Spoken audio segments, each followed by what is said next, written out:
first off, let's just talk about a bit of the point of it. And Jesus said, I'm the light of the world, a city that he that followeth me shall not walk in darkness, but he shall have the light of life. And so, Bless Every Home's goal is that every Christian would be a light in their neighborhood. And that is kind of the goal of what they're trying to get across. Second thing they're trying to point out is, look, Jesus said, if you've got faith like a grain of mustard seed, you can pray and this mountain will be moved. And we believe that by people praying for their individual neighbors, praying for our country, that we'll end up seeing great things happening in America. So internally, they've got a goal that every home in the United States will be adopted by 2033 and will be regularly being prayed over. And so this is not just obviously a Free Will Baptist thing. This is a lot of different groups working with this. And really, they've come across a great idea and a great way of trying to work this and to make it happen. Keep on going here and notice kind of the background of it. So the idea is we love God, and by having our faith in him and loving our neighbors, then we start to see certain things happen. And we've got a little video that let me see if I can show this to you. We'll send it to you so you can watch it on your own, but this is a good way of describing it. I think describing what happens here pretty well, and it's the kind of thing you can take and use as a as a promotional video. So let me see if I can get this going. Can you guys see the video screen? Anna, can they see that? All right, cool deal. We see the picture. We see it now? We still see your PowerPoint. Uh-oh. All right, hang on.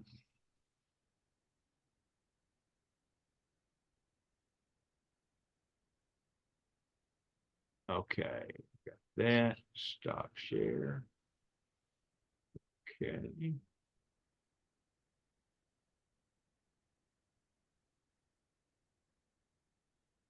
All right, let's try this right here. Just see if this will work. We can see it now. All right. The world is so deeply broken. Racial division, economic problems, immorality issues, our nation. They couldn't see the video, could they? Or could No. y'all see it? We could just hear it. Okay. Well, I'm going to try it one more time. And if this doesn't work, it's not going to work. So we'll send it to you, and you can take it and kind of watch it on your own. But it's about a 3-minute video, wouldn't you say, Anna? And basically just goes through, and it's the Kendrick brothers, or Stephen Kendrick, basically just talking about how it's important that we pray for our neighborhoods. It's 3 minutes and 45 seconds. And it does go into a little bit the technology. We're going to talk about it in more detail, but if you're wanting to show it to a church, or we'll actually put it on our website later today, people can just download it. They can look at it and show it in that respect. So anyway, that's a video kind of to take, and to look at later. So basically, Jesus is the light of the world. And so we're hoping that every individual Christian would be able to do that. And what we're stressing is they could use this book by Ferguson and Ferguson. They don't have to have read it, but it'd be a good thing if they did, to start out by just beginning with prayer. And so we're asking each person that uses this technology to pray for their neighbors. They'll be prompted to pray for them every day through either through the app or through an email. Beats taking the time to pray for them, but then to get to know them a little bit. And as they get to know them, asking them questions, and it goes along real closely with the open initiative. Tell me about your dog, tell me about your life, tell me about your family, and just being there and listening to them. And then our hope is that within a year, they would have a point where they're eating with these folks. And so they could invite them over to have a meal together at their own house. They could go out and, go somewhere and eat. But the idea is that they eat together and somehow they have this fellowship. And then that our people get in their mind that I'm serving. And so they're going out of town. I'll watch over your dog, or I'll get your mail. We're trying to do that for our neighbors, those that are around us. And then to be looking for opportunities where they share their own story, where they talk about, what the Lord has done for them in their life, and using that as a gospel presentation. So when you see Bless Every Home, it's not just praying for them or trying to get them to establish relationships, get to meet and interact with these folks. And our hope is that we'll see many of these folks come to know the Lord as their Savior, as a result of this. So how does it work? So first off, every person in your church can have a free account. So it's a free personalized account where they're alive for Christ. And so the point is that we're trying to help every one of them, every believer, to be a missionary to their neighbors. And so if they sign up for an account, they'll get something like this. So the one on the left is Anna's. And so we should probably, black this out, but this is exactly the way it works. So she gets the names of 5 neighbors. The one on the right is mine. And so every day I get 5 names. When I pray for these 5 folks, I click on it. If I don't pray for them, I'll get a reminder to do that. The second thing that kind of happens for me is I can click on show on a map. And so I can do this if it's via email. I can do it also if I'm on the app. And so I can see where their houses are. And so I can kind of look at that and see that as I'm walking around. Now, those of you who've done the Hope Initiative, we've been pushing people toward doing these prayer walks, right? And so what happens now is when they do a prayer walk, they know, well, that's where John and Cindy Hammerson live. They know their names. And Anna's heard me talk about this, but Lynn and I will walk and I'll try to get people's names and I'll write their names down in my little book. And she's like, you're writing their names down. And if they turn around, they're going to see us, they're going to see you and they know what you're doing. And she's correct on that. Of course, she's always correct. But anyway, that's the value of this. Their names already. Now you're not saying, well, hello, Josephine and Sam, because the other thing you're going to pick up is picking up their legal names. So anyway, they're getting their names every day and they're being encouraged to pray for them. Now, it'll look like this in the app or on the email if they click on map. And so when they pray for someone or care for someone or they share the gospel with someone, these different colors have different meanings. So this is what it looks like on the email. This is what it looks like on the app. And so if you pray for that person, then it shows up as red. And so it's kind of a way for you to keep up with that. Notice here, so this is actually the guy that developed it, Chris and Karen Cooper. Notice that it's showing up every time you've prayed for that person. So it's just reminding you, I prayed for that person 4 times. So then if I care for that person, I do something for them, it shows up and it changes over to yellow. Then if I share the gospel, then it shows up, it changes to a different color. And then also if I'm discipling them, it changes as well. So I can come over here on my dashboard and I know, how many times I've prayed. I can know how many times I've shared. And it's a good way for me kind of to keep up with that. So you can see that for your own actions, but you can also see it for the neighborhood. So if you've got other people within the neighborhood that are lights, you'll be able to see what they're doing, what kinds of actions they're taking. If they have chosen to let themselves be identified as lights, then you can see them and you can actually collaborate. You can work together with it. Sometimes there's people in your neighborhood, they're lights, but you don't know who it would be. You don't know who it is. And that's okay. That's what they've decided to do. So we're kind of pushing folks to think about the neighborhood as a whole. And so You can look at it and you can see, okay, there's 290 homes that's been adopted in my particular neighborhood. We prayed a total of 3,192 times. We've got 184 cares. The gospel's been shared 14 times. And within our neighborhood, we have 23 people being discipled in the Christian faith. And so that's not just me. That's not just my particular church that's doing that. It crosses denominational lines. And we can even take it where these neighborhoods are kind of working, where people within the neighborhood are working together. And so they have had some places like in Texas, for example, where they'll have a block party and Chick-fil-A will give away, 200 sandwiches. In other words, the first 200 to show up get a free sandwich or something like that. And so this does provide for that opportunity. And again, these folks, they haven't spent any money on this up to this point. And then they can take it and the lights can be used. They can use it on an app, or they can use it through the web-based program, whichever way, they want to go. I mentioned the block party. Well, let me bring this up first. So once a person is a light, then they can in turn invite other people to be lights. And we're going to encourage you to do that through your church. But like as an individual, there's another Christian there in their community that goes to another church.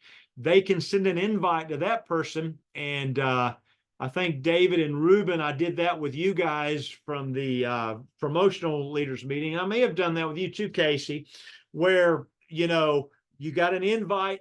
All I did was put your name in there and put your email address. And then that's the way Bless Every Home reaches out to them.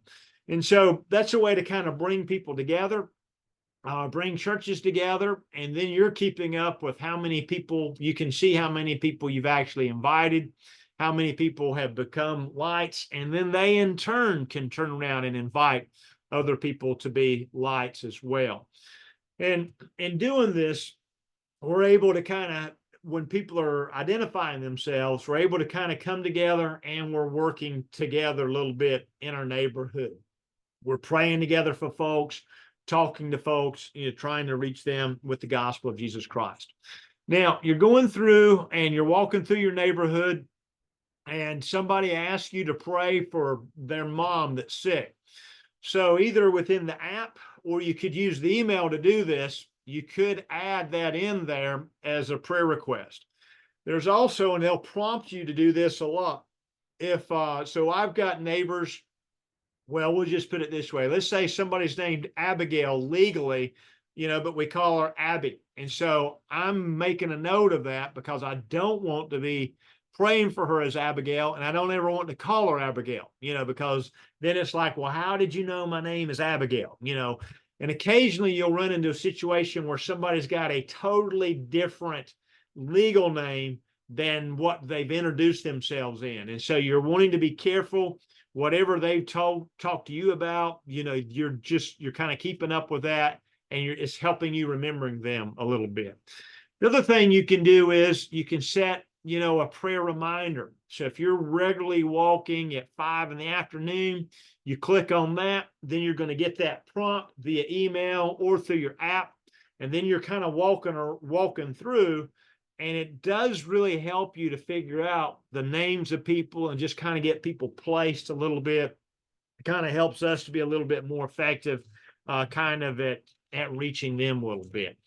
And then we keep going, and we've got different languages. You've got Spanish, of course. You've got French, different that can be utilized. And so, David, this would be a good thing for Rolando, to be able to do. Francisco can use this, Mark, and our Spanish speakers, it'll work just fine with them. And then they try to take mainly their articles and so forth, and try to take that and use that to, where they can see that in Spanish and so forth. So Anna, what have I left out here so far? I think you're doing good so far. All right. I'm trying to do my best, Anna. So we'll keep trucking. All right. So if you want to sign up, what we encourage people to do is either use the QR code or go to nafwb.org/bless. And that's a way they they sign up with us. They're connected with us. If they go to this particular site or they use this particular QR code, what will happen next is it'll take them to this prompt. And it does. So like Reuben, when I was at the Garner Church Sunday, I got their cards, and I had was signing them up. So all this is really new to us, but really it's best for them to go and sign themselves up. And what happens is here they put their names in, they've got their own email address, and then they set up their own account with their own password and everything else. Their own address really matters. And so I'm running into churches where there's people in the church they live 20 minutes away. Whoop-de-doo, so we are going to try to focus on the church itself and, going out and praying around the particular church, but we want them in the habit of thinking of themselves as a light in their particular community. So we want them praying particularly for their site. Now, some of the stuff that Anna and I have done is before I go to a church, we've started setting up a light, the church as a light. And actually, we're kind of having to redo all that a little bit now. But we want somebody to be doing that, praying for the people around that church. And you can do this through, you can do it through the app, but you can also get a copy of a written copy prayer list that you can print, you could hand out, and people could do that as well. But anyway, we want them to use their address. If they're going to use the church address, or if they're going to also pray around the church, it's really just easier. And Anna, you correct me if I'm wrong. I think it's going to be easier for them to just use another email and have another account, basically for that. Keep on going. And then this is for the pastor or the person at the church that's going to be the administrator. And so if you're an administrator or a pastor of a church or association or other ministry, select yes. If you're not a ministry administrator, just select no. And so it doesn't matter. Their church does not have to sign up, although it works best if they do. A regular church person can do this all on their own, and they just select whatever it would be there. And then they're going to recommend that you affiliate with the National Association of Free Will Baptists. And so they can remove that if they want to, or they can keep that. And we're going to encourage them to keep that because it's a way for us to kind of do strategy. It's a way for us to kind of work with churches a little bit. And I'll talk to you a little bit later about some of the other things we can do to help these churches out if they're so desired. And so we're encouraging them to stick with that. And what we have now is it's just being populated by the churches that are signing up. And we can have it where ideally Bless Every Home would like for us to have the NAFWB, then to have states, and then individual Christians. And if it gets very sophisticated, it could even be to the point it could even be to the point where they would have districts and so forth. Mark has asked, is there a church currently doing this project full on? And so Anna, I think about the Grove, but who do you think of that we would say would be he's saying, do we have a superstar yet? Basically like a Noah Taylor with the Open Initiative or something like that. We've had a few sign up, but it's still in the launching. We have started it at ours and have implemented some. We'll be starting tonight implementing some things at our church from this project. But other churches have just signed up and then are kind of just getting a feel for it. And so I can show you, Mark, what we've done with the Grove Church. So the Grove is our guinea pig in a lot of things. For example, it's more than you want to know, but like we're pushing groups to adopt our directory, and we use the Grove to see if they've adopted it, so the Grove would be the furthest ahead of the, not anybody that we're in a race or anything, but that's why we started it with them. Good question though. A good question though, Mark. This is what the pastor can do if they would like. And so Reuben, I did this with the Garner Church yesterday. Dear friends, Jesus said, I'm the light of the world. Anyone who follows me will never walk in darkness, but have the light of life. Now, hopefully, the pastor has talked to them first. And so, what we did with this church was we went through Know Your Community. We actually showed them some of the data that we've got from Bless Every Home as well. And I had them sign up on cards to sign them up for this. And then Pastor Faulkner gets up and says, we all need to do this, that kind of thing. And then we follow up with this letter from him. And so he talks about the Lord planting our church where we are to help our neighbors discover the light of life. So we're asking each member of our church to consider becoming a light to their neighbors and living intentional pray, care, share lifestyles. And the pray, care, share is really kind of the BLESS acronym. You're praying for them, you're looking for ways to care for them and to listen to them, and then looking to share the gospel with them. And some of the articles we'll show you in a minute kind of go into that a little bit more. It's also very similar to some of the activities we've been utilizing with the Hope Initiative. So if a church has done the Hope Initiative, they're going to pop right in here, and this is going to work good for them. Becoming a light is free, so they don't pay for anything, and it's confidential. And so again, people will know that there are lights in their neighborhoods. So let's say another church, First Baptist Church, has signed up. They know there are lights there. They know they've prayed this many times, but they don't know who they are unless you choose to identify yourself. And they'll prompt you and ask if you want to do that. You receive a map and list of your closest neighbors, along with emails at the frequency of your choice to pray for the next 5 neighbors that day. And so people can do it any way they want. The default would be 5 neighbors every day. And so every time they get their names, they'll also be able to click and see the map. When you get a chance, walk or drive by those homes as you pray for them. So you see how we got into this with the Open Initiative, because we want to know who these people are. To learn more about this opportunity, visit the following link on the website. So when they go to this, and they'll be prompted to come through to sign up just like this. And then they'll be tied in to the Garner Church in this case, whatever church you're a part of, let's say Rejoice Church in Owasso, then they'll be prompted to come up with that one as well. And then that's a way, in a minute, you'll see where that becomes kind of a big deal and so forth. So all of that is free. All of this is free too. And all these different resources. So they'll talk to them about what everything means. And so that maybe you haven't really talked that through with them a lot or didn't have time to. So you can do that. Different videos, or they can see the different videos. We'll have the video from Stephen Kendrick, on our site, which I would suggest you show them the video and then actually ask them to sign up with that. So they'll have all those particular resources.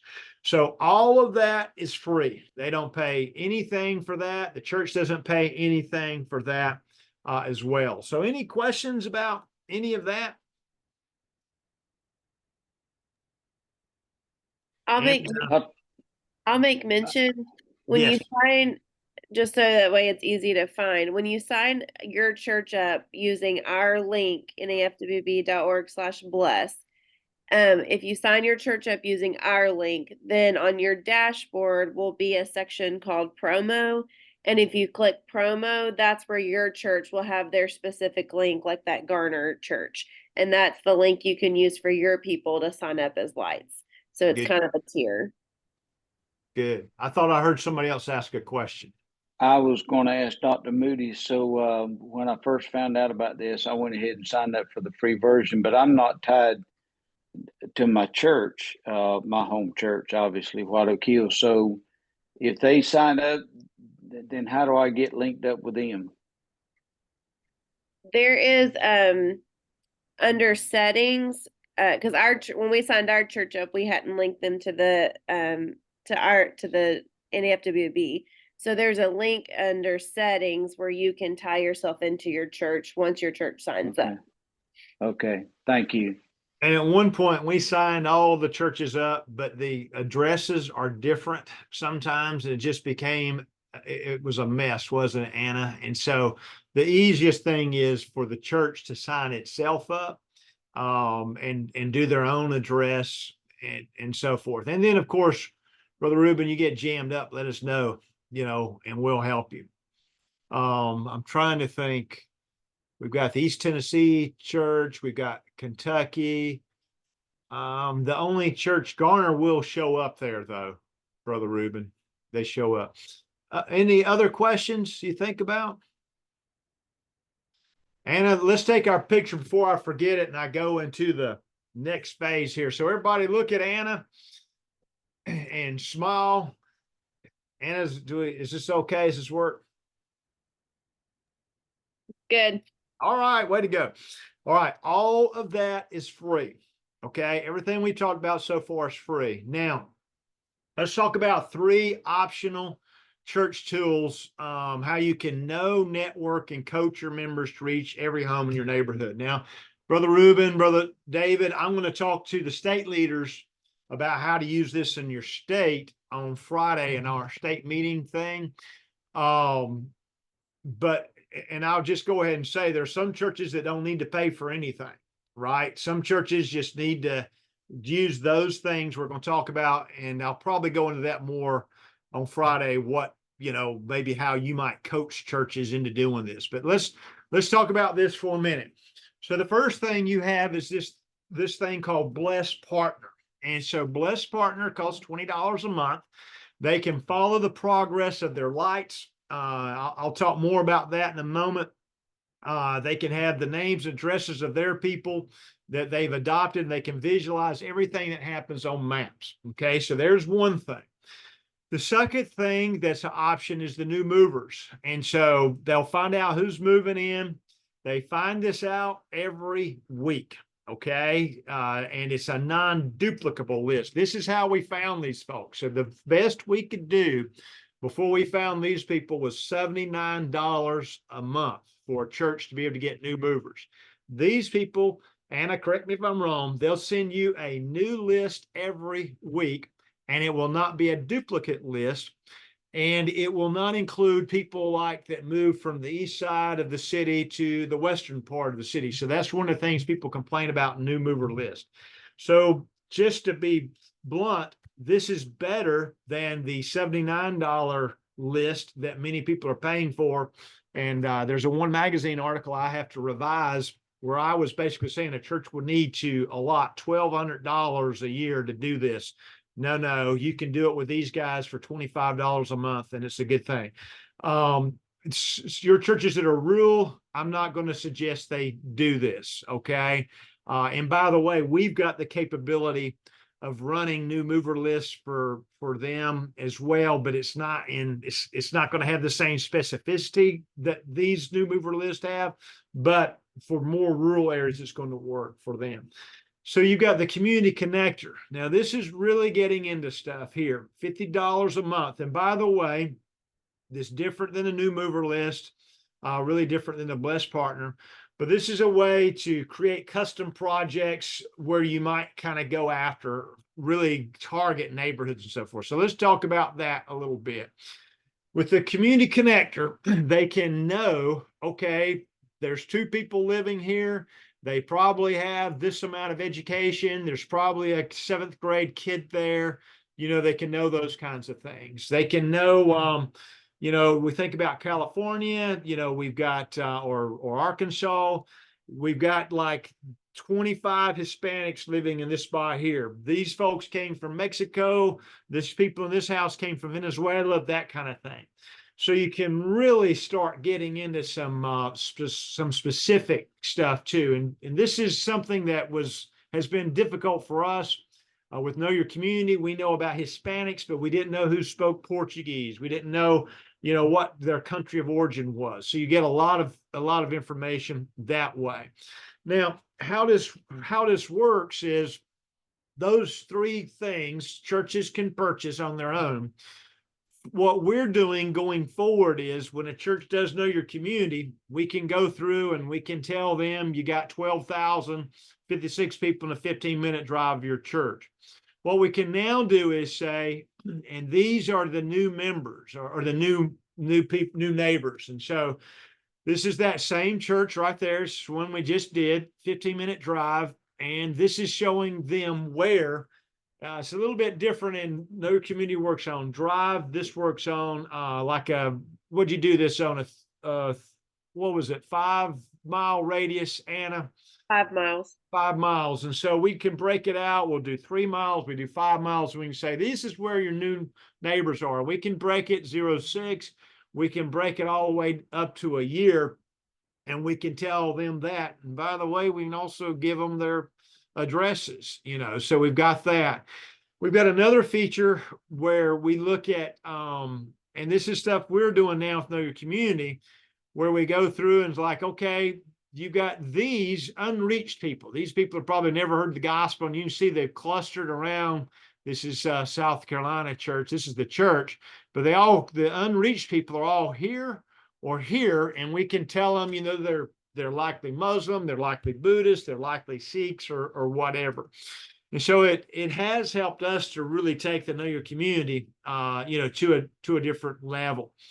We tell them with Know Your Community, you got 1,044 widows. It's that same church, but here we're showing them where the widows are, and we can give them a little, we can give them their addresses, and say, here's a way for you to reach out to them, and you can contact them. Now, again, we're not doing drive. We're doing, 3 miles from the church, but it kind of changes that away. The other thing is with Know Your Community, we can tell them, what your ages are. With this, what we're able to do is come back and say, well, they probably got a 7th grader, or they've probably got a 5th grader or whatever. And we can take that to use that. And this is where, when they do the community connector, whether you go and you invite this person to come to church, right? You go and do such and such, and so forth. So that's stuff we can do. Let me come back on Community Connector. What they can do is Community Connector, they can have their whole directory in the map. So they know where their members are. They know where their lights are. They're people that are praying. They can then take, when somebody comes and visits their church, they know if they're close to members, and then they know if they're close to people that are lights. And with the Community Connector, what you can do is, hey, John, these people came and they visited our church today. How about stopping by and saying hello to them? And this is a real conviction of the Bless Every Home folks. They're like, people tend to take Sunday school classes and they divide them out by ages or life groups, and they have them, along those lines. They're stressing, let's not do that. Let's build life groups or Sunday school classes around neighborhoods. And so they're saying from the very beginning, when people start coming to visit your church, tie them into people that are lights. They're going to stress lights, and try to do that as we're trying to reach these particular communities. So it's a different way of doing things, and a church would need that particular tool to go at it in that particular way. Let's come back over here and let's talk about the Hope Initiative. So, let's talk about Know Your Community. Let's stick with that. And so we're going through and we're telling you, you've got rural bypass. This is that South Carolina church. You've got small town sincerity. Now, when we go through and we look at your neighborhood, we can about figure out what that person is, their small town sincerity or whatever. Now, we can't know it for sure, but we kind of do, and so we can use that again in going after and directing our approach as we're trying to work with them. And then I just want you to think about, those of you who've done the Hope Initiative, how this ties in so well with the Hope Initiative. So first off, let's go back. This is I guess I would say this is our first church, right? This is the Grove. And so what we're doing with the Grove is we're just saying straight up, this is a 5 miles. So we're asking who's moved in the last 12 months, right? And so number one, we've got the list, but number two, we got the map. We know exactly where they are. And so I think now we're being a little bit more strategic about how we're praying for these people and what kinds of things we might do. So remember, with the Open Initiative, we've got a note that you send folks that are new to your a new mover, right? So this is a way to kind of really put this into really speed it up. Similarly, we've got the same kind of thing with the widows. We know who's a widow, right? Anna, we know about divorce too, don't we? So we just end up knowing a whole lot of stuff about folks if we want to do that. Now, let me see, any other questions on any of that? Or Anna, have I butchered the presentation?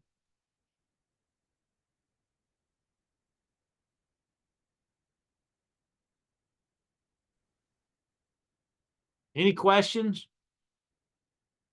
And have we explained it pretty well, you think? We've told them what they need to know? Yeah, I think so. Okay. All right, cool deal. Now all of this, one other thing to bring up is making churches think a lot about their directory picture. So we're doing a lot of things with a lot of different groups, right? And so I'm hearing from a lot of folks, your churches do not have nothing on in the directory. They don't have a picture, they don't even have a picture up. So for us to kind of collaborate with other groups and other churches, it becomes especially important for them to take advantage of the directory. So remember, this is part of the bigger picture, so we'll see later, Bless Every Home, where we'll target cities. So for example, we're targeting Nashville, Tennessee, targeting Austin, Texas. And so for our churches to, be viable places that other people can send people to, they need to be able to know a little bit about them. So really encourage them to take advantage of the directory and get their picture up is the number one thing, but have a little short description, website, a little something that's inviting to folks and so forth. So I know